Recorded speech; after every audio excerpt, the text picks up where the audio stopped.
Quiet here this morning. I understand that many political party leaders will probably come in round about 8:39. But yesterday, when we were converged here on the NEV Center floor with them, looking at that board, zoning in on that board, by late afternoon, you could see a whole lot of political leaders looking quite dejected. Only a few of them were somehow still hopeful by late evening. But most results are in.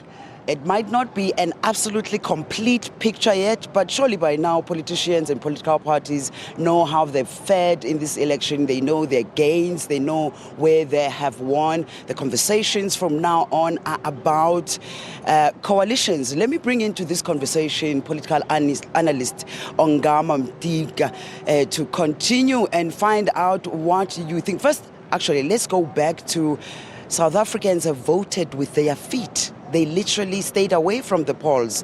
And that is very key. It says a lot, doesn't it? It does.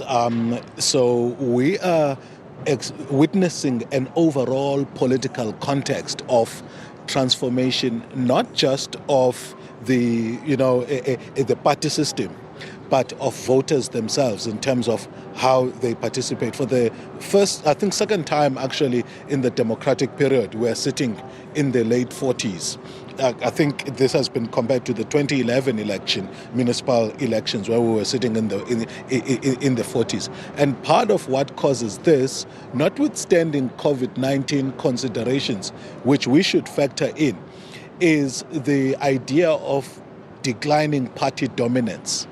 If I was looking at the screen earlier on, Yoli, and it was quite interesting that the bottom parts, where you find independent political parties or other political parties and independent people, are actually sharing about 10% of the national vote. That's quite interesting. So it means that there's an interesting dynamic where people are voting for many parties, about 152 PR seats. I think 27 of those are PR seats. And then also people choosing not to participate.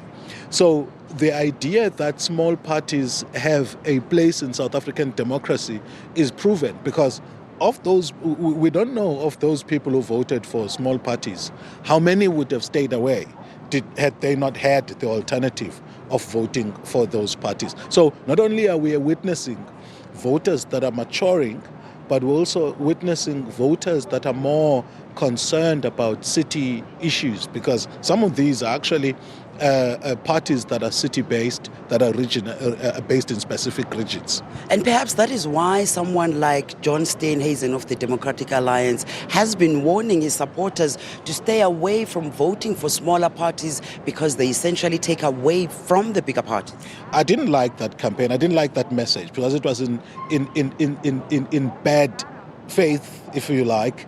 Our system, proportional representation, is not a winner-takes-all system, to the extent that if you vote for a small party, your vote is lost.